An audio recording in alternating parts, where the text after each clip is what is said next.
এই যে আমাদের করলা গাছ, করলা গাছের মধ্যে অলরেডি ফুল ধরে গিয়েছে। এই যে ফুল, আশা করি খুব শীঘ্রই করলা আমরা পেতে চলছি ইনশাল্লাহ। এখানে হচ্ছে পুঁই শাক। পুঁই শাক বাজার থেকে কিনে আনছিলাম, আর ওই যে যে অংশটুকু ফালায় দেয় ওটা শুধু লাগাই দিছিলাম মাটিতে।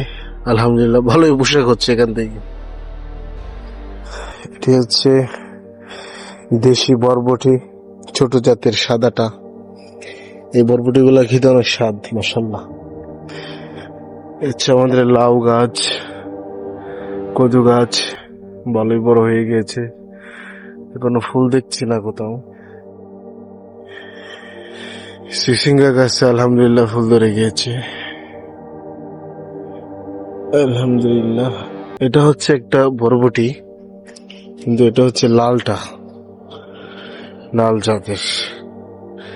আর এই বরবটি গুলো হচ্ছে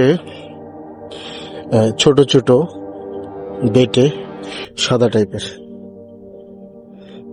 আল্লাহ পাকের ইচ্ছায় জমিন থেকে চারা বের হয়, চারাটা পরিপক্ক গাছে পরিণত হয়, আর এখান থেকেই ফল হয়।